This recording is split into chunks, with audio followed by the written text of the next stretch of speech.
Hai, selamat siang semuanya. Selamat datang di Kunci Rahasia Kesuksesan Jepang KRKJ. Hari ini yang ke-35 ya. Yang ke-35 bahasa Jepangnya tema o oshimanai. Kalau oshimu itu ya kan malas ya atau melewatkan atau gimana. Kalau tema itu sesuatu yang tambahan. Ya. Misalnya saja. Misalnya kita masak toge, ya kalau misal kita masak toge, agar apa ya kenyanya enak, itu di toge ada itu ya di atas ada biji kecil kan, itu lebih bagus copot satu persatu.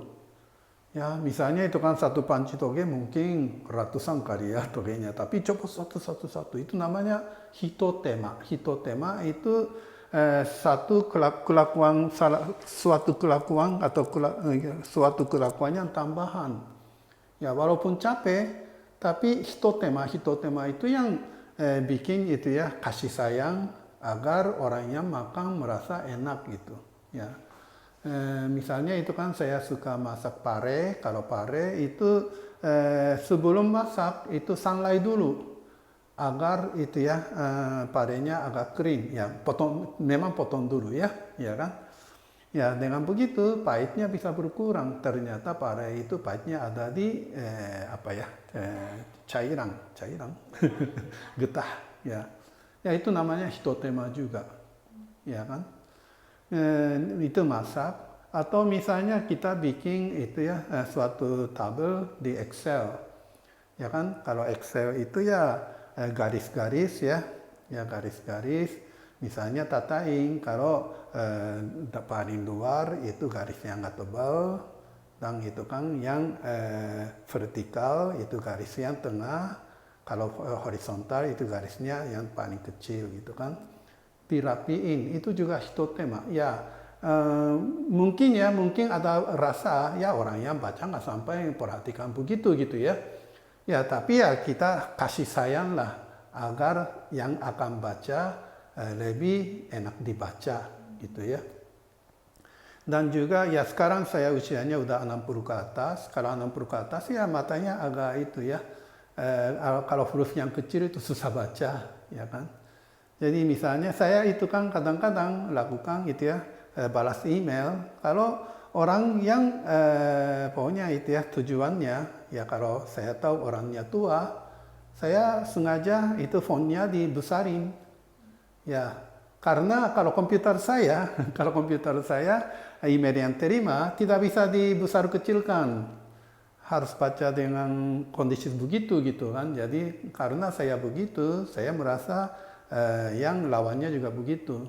Jadi saya kasih hitotema. Hitotema itu suatu tambahan dengan kasih sayang ya boleh dikatakan ya. Itu hurufnya dibesarkan, ya kan. Jadi ya kan jadi itu misalnya saja itu kan kalau di Jepang itu sering dimarahin tema o oshimuna. Ya tema o oshimuna. Ya misalnya itu kan membersihkan kaca ya kan dan atasnya nggak nyampe. Kalau nggak nyampe itu ya dibiarkan itu namanya tema o oshimu. Ya seharusnya ya pakai kursi pakai ya naik dan bisa nyampe kan. Ya jadi ya jangan malas ya.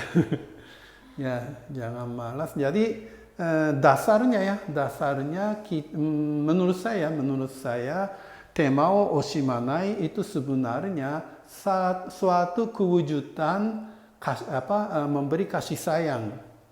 Ya, kalau orang yang akan makan agar lebih enak, lebih bagus bagaimana orang yang akan melihat atau membaca lebih bagus agar lebih enak bagaimana ya justru menurut saya itu kasih sayang ya berarti kalau tema oshimu hito ya orang yang malas nggak sampai tuntas ya gitu ya maaf ya boleh dikatakan orang yang kurang kasih sayang ya saya tahu banyak orang Indonesia ngomongin kamu kurang kasih sayang itu paling tidak senang kan ya kan jadi pokoknya kalau kita dianggap orang yang penuh kasih sayang, jangan malas melakukan suatu tambahan.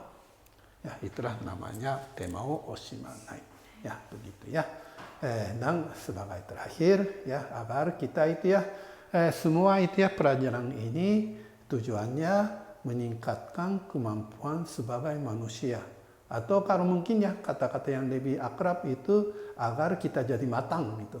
Ya, pelajaran ini dan sehingga matang atau meningkatkan kemampuan sebagai manusia nanti ya siap mari kita masuk surga. Terima kasih.